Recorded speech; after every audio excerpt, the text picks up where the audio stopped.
Hai guys, balik lagi sama gue Andrew, CMO dari Wear.id atau Wear Indonesia. Di produk review kali ini gue bakal share experience gue setelah menggunakan si Garmin D2 Mark 1, sebuah jam dari Garmin yang sebenarnya ini lebih mendetailkan spek-speknya ini untuk keperluan aviasi, tapi juga ada fitur-fitur olahraganya. Dan di video ini gue lebih akan banyak bahas dari sisi olahraganya, tapi juga akan membahas sedikit terkait fitur-fitur aviasinya. Oke, tanpa panjang lebar, let's check it out.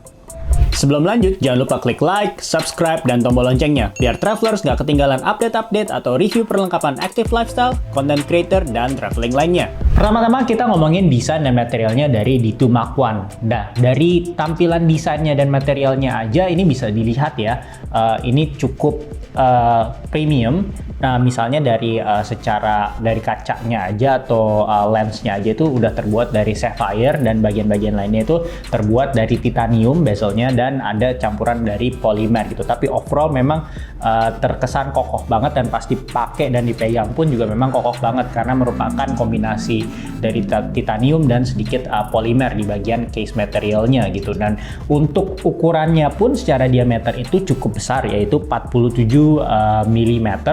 Untuk ukuran selengkapnya gue langsung tampilin aja on screen-nya.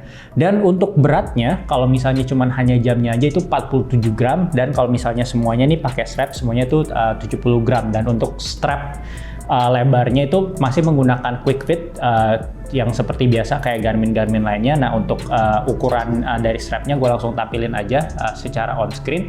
Dan kalau misalnya ngomongin secara tampilan juga pasti ngomongin secara screen-nya ini touch screen dan bisa always on mode gitu ya. Itu bisa opsional yang bisa lu ganti-ganti layaknya Garmin, bisa diganti-ganti per sport profile.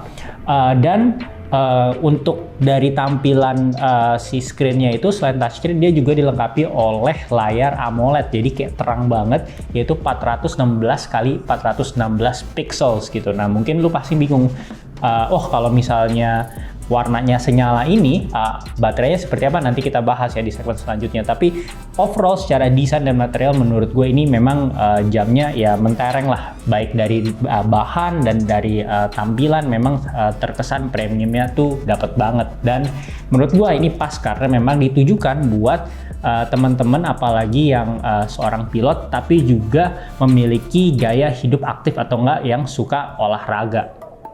Dan gue mau share dikit terkait buttonnya yang ada di D2 Mark 1 ini. Walaupun memang dia touchscreen tapi tetap menggunakan ada button juga, yaitu ada 3 di bagian kiri dan 2 di bagian kanan. Standarnya Garmin banget ya. Nah, kalau kayak biasa, sebenarnya kalau udah punya Garmin sih ya ini bukan hal yang baru ya, tapi buat teman-teman yang memang lagi mempertimbangkan atau baru mau masuk ke ekosistem Garmin, gue share sedikit aja perbatanan dari si Garmin D2 Mark 1. Nah, pertama-tama kalau misalnya kiri atas itu buat light, buat nyalain. Jadi kayak misal kalau lagi gelap, terus nyalain muncul tuh si jamnya. Sebenarnya kalau pas begini juga dia bisa langsung nyala lagi ya menggunakan gesture mode gitu. Nah, yang kembali lagi tombol kiri atas itu kalau ditahan dia akan muncul menu.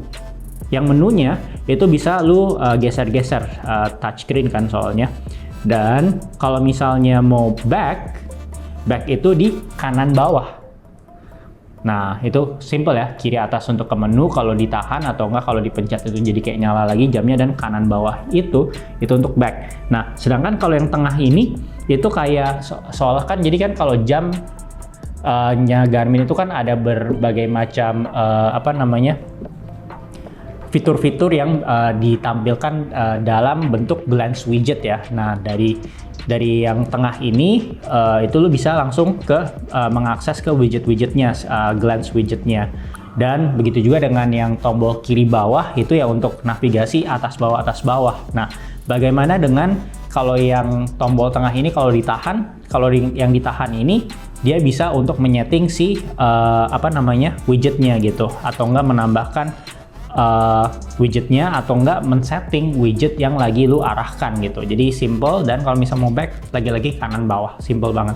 Dan yang di bagian kiri bawah itu bisa lu ubah-ubah. Misalnya, jadi kan kita sebutnya button itu hotkey ya, hotkey-nya itu bisa diubah-ubah, itu lu bisa main-mainin sebenarnya si tombol-tombol ini. Dan kalau untuk yang kanan atas kayak biasa itu untuk start, stop pada saat lagi melakukan sesuatu, entah itu navigasi ataupun berolahraga, itu tinggal yang kanan atas gitu. Jadi overall gue tidak merasakan kesulitan saat untuk mempelajari kayak menu-menu di Garmin D2 Mark 1, karena gue juga memang sudah terbiasa review beberapa jam Garmin gitu. Tapi kalau menurut pendapat gue, dengan adanya kombinasi touchscreen ini, bagi teman-teman yang baru memasuk ke ekosistem Garmin pun menurut gue ini cukup user friendly ya, dan terutama untuk user-user yang baru pertama kali ada di ekosistem Garmin.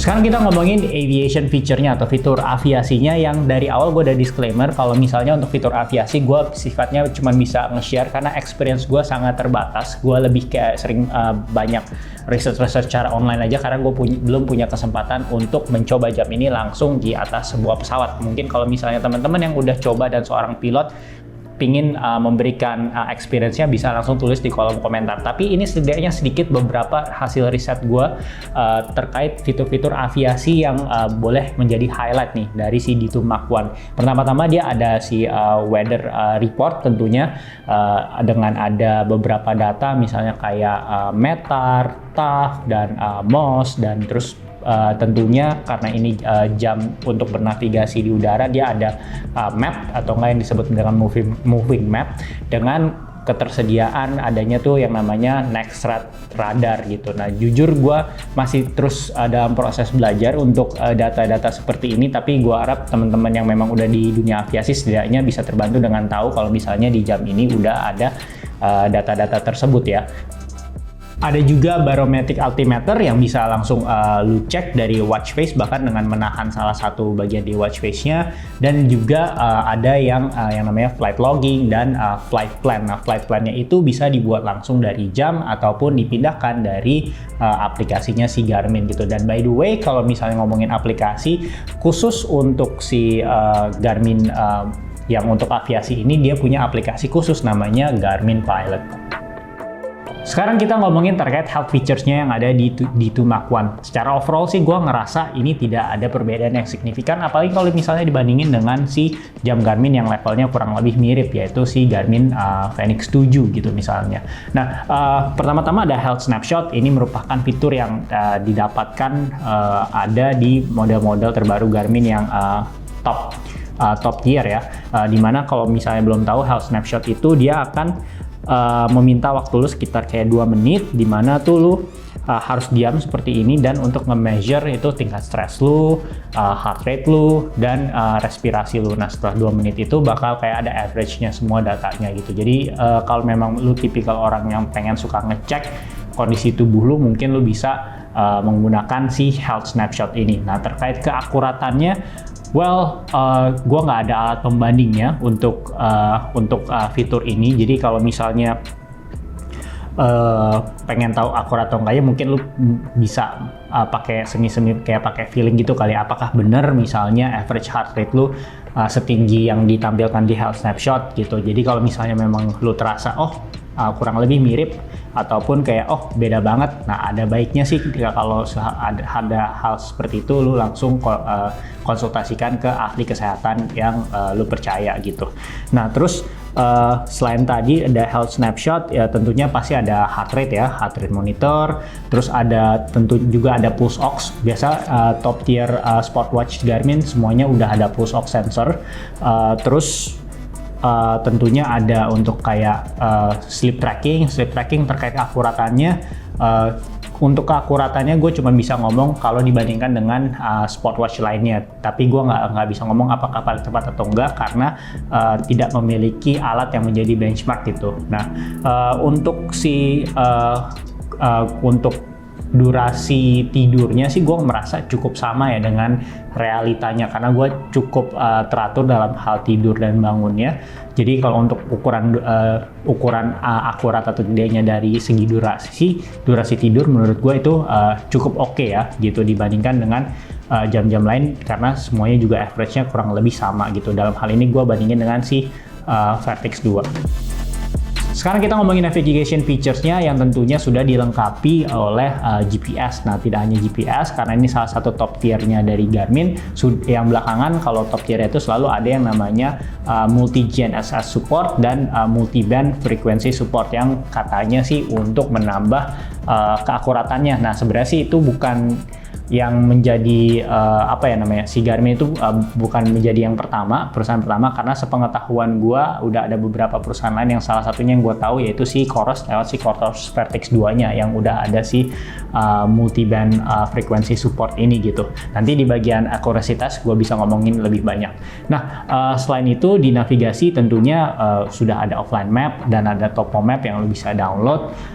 Dan kalau misalnya lu ingin bernavigasi ada course, ada round trip course, dan ada point of interest. Dan kalau ngomongin secara experience sih, gue ngerasa experience-nya itu enak, karena kalau misalnya gue bandingin dengan pas gue cobain Fenix 6 atau 5 seperti itu, dimana belum ada touchscreen, tentunya bernavigasi di map yang ada touchscreen itu jauh lebih menggampangkan ya, karena saat lo harus menggeser-geser, walaupun memang tetap touchscreen dan button itu bisa digunakan dalam waktu yang sama gitu pada saat memanfaatkan si navigasi mapnya ini gitu. Tapi karena juga layarnya yang juga cerah AMOLED, itu juga lebih gampang untuk mengetahui konteks posisi lu lagi ada di mana gitu. Dan ini juga menurut gue mungkin buat teman-teman yang pecinta aviasi juga mungkin bisa apresiasi kali ya, karena juga cukup tentunya pasti akan cukup membantu. Tapi kalau dari sisi gue yang lebih menggunakan jam ini untuk olahraga, gue sih ngerasa enak banget kalau misalnya untuk lari, apalagi di daerah-daerah yang baru, karena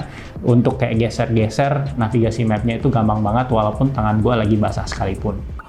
Dan tambahan sedikit yang mungkin masih ada korelasinya dengan pernavigasian, yaitu adanya stealth mode dan kill switch yang biasanya kalau sepengetahuan gue itu ada di function-function Garmin yang versi taktikal. Biasa tuh stealth mode tuh ya jadi ya namanya juga stealth, jadi pada saat lu lagi ada kegiatan yang lu nggak boleh terdeteksi sinyalnya, yaitu nanti dia kalau dalam stealth mode jadi dia mematikan berbagai koneksi atau nggak komunikasi satelit seperti itu. Dan sedangkan kalau untuk kill switch, dengan saat lu pencet si kill switch itu semua datanya yang ada di jam ini akan hilang gitu, jadi kayak fungsi-fungsi militer seperti itu.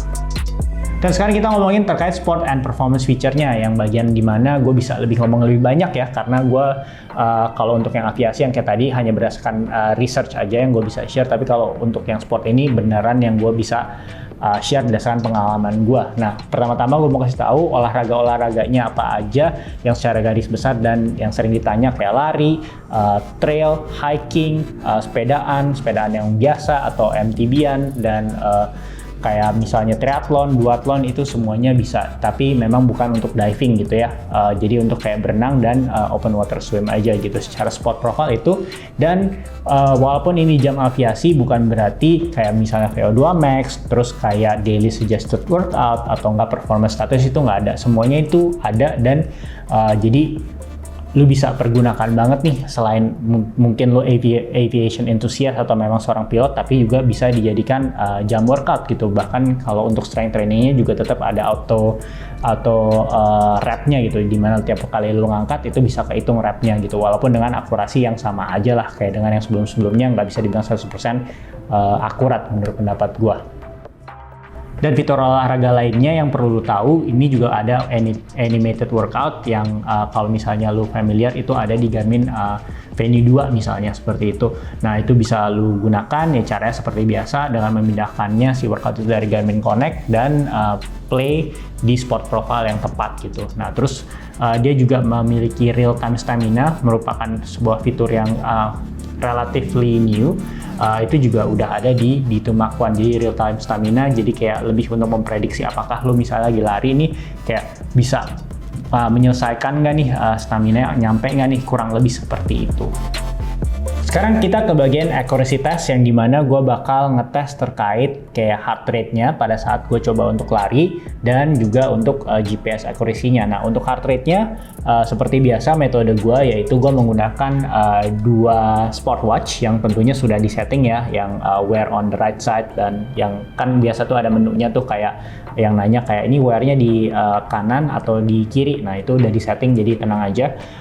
Dan sebagai data penengah atau benchmark-nya yaitu gue pakai heart rate monitor yang namanya kayak biasa Polar H10 gitu, karena sampai saat ini berdasarkan research gue data dari si heart rate monitor si Polar H10 itu merupakan salah satu yang cukup oke lah akurasinya.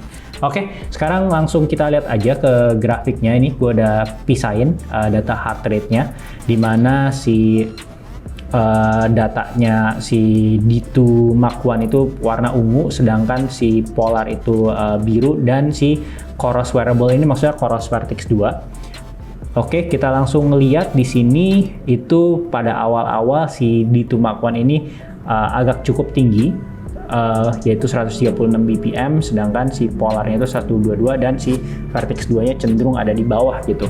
Nah, setelah biasalah kayak awal-awal biasanya perlu ada waktu penyesuaian setiap smartwatch, mulai sama-sama dan sepanjang perjalanan 5 menit pertama ini kayak cukup nempel-nempel datanya, berarti lumayan cukup sama. Terus kita lanjut terus di mana ada kecenderungan kadang si D2 Mark 1-nya ini lebih kecil atau lebih rendah BPM-nya dibandingin si Polarnya itu sendiri. Dan bisa dilihat lagi di sini ada gap di mana Polarnya naik tapi D2 Mark 1-nya ada kecenderungan lebih rendah. Kita fast forward ke bagian yang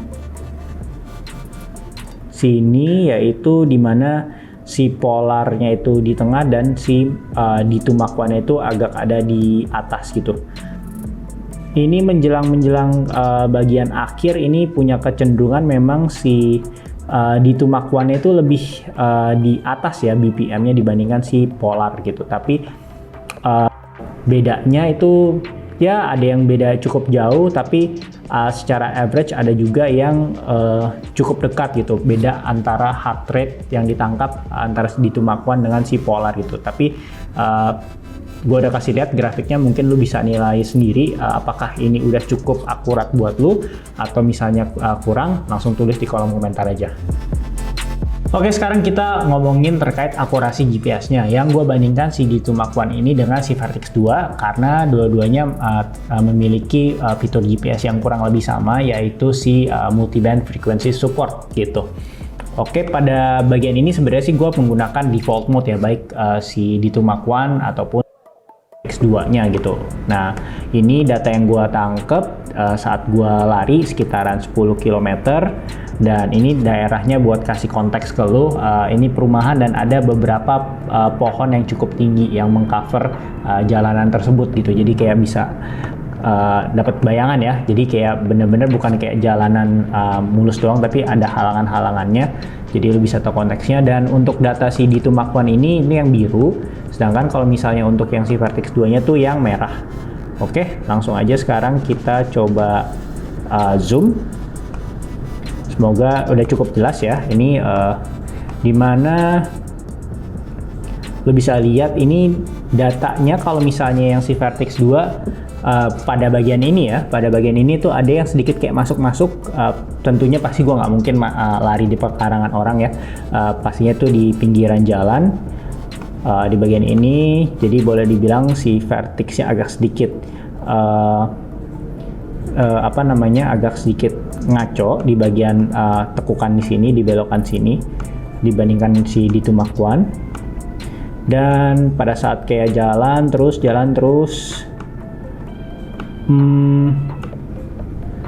ya cukup lumayan inilah ya, berdempetan data-datanya si biru dan si merah ini. Ingat si biru itu yang si D2 Mark 1-nya, sedangkan si Vertix 2 itu yang si merahnya gitu. Dan bisa dilihat overall setidaknya sih memang nggak sampai masuk pekarangan kayak yang tadi ya, di belokan yang tadi. Jadi Lu bisa nilai sendiri secara dari tampilan GPS-nya sini, pattern-nya mana yang lebih rapi. Tapi kalau menurut pendapat gua, si D2 Mark I ini slightly lebih rapi sedikit ya. Walaupun ini ada juga nih yang agak sedikit berantakan datanya, data GPS-nya. Tapi kalau menurut pendapat gua, si Garmin D2 Mark I sedikit lebih lebih bagus lah data GPS-nya gitu. Tapi apakah dibilang kayak ada perbedaan yang signifikan banget dengan si pembanding gue itu si Garmin Vertix 2? Gue rasa sih enggak ya. Nah itu pendapat gue, tulis di kolom komentar. Sekarang kita ngomongin battery and durability-nya. Nah sekarang gue tampilin dulu secara on paper-nya dengan berbagai skenario-nya ya, baik entah cuma nyala doang atau pakai GPS dan atau enggak pas lagi push aux dan pas lagi terbang, karena kan ini jam aviasi. Nah lu bisa ngeliat nih secara on paper datanya, mungkin lu mau screenshot dulu atau macam-macam. Tapi kalau misalnya gue boleh sum up experience gue, menurut gue sih untuk jam yang tampilannya terang dengan layar AMOLED, dan kalau misalnya lu pakainya untuk kayak kerja atau enggak kuliah dan kayak olahraganya mungkin misalnya lu lari kayak gue belakangan lari lagi nggak banyak, paling seminggu paling banyak 2 kali atau sekali.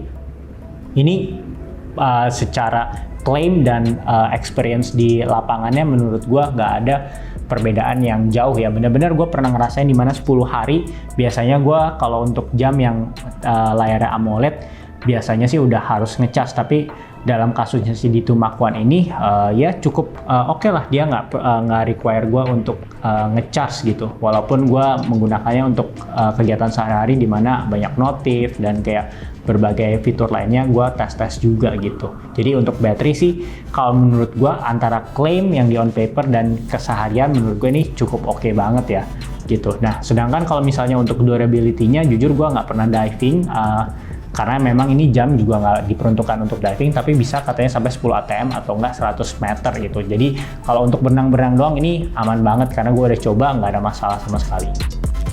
Oke, jadi apa kesimpulannya? Kalau menurut pendapat gue, jam ini ditujukan buat lu semua yang pengen punya fitur high-end-nya si Garmin Fenix 7, tapi juga specifically pengen fungsi-fungsi aviasi, dan apalagi kalau memang pekerjaan lu seorang pilot ataupun lu seorang aviation enthusiast, di mana data-data seperti METAR dan data-data lainnya itu menjadi esensial buat lu. Sedangkan kalau misalnya lu cuman pecinta olahraga kayak gue, mungkin lu akan merasa sedikit overwhelmed dengan data-data yang ditampilkan oleh jam ini, karena banyak banget pada saat gue nge-research ini kayak vocabulary atau enggak singkatan-singkatan yang gue harus telah lebih atau research lebih lanjut lagi gitu. Nah itu pendapat gue. Kalau misalnya lu ada pertanyaan lebih lanjut atau enggak masukan, jangan lupa tulis di kolom komentar. Dan kalau misalnya mau support bisa dengan like, share, dan komen, dan mau support lebih lagi bisa dengan membeli produk-produk yang gue udah bahas, yang linknya gue taruh di description box dari setiap video yang ada di YouTube channel ini. Thank you and until next time.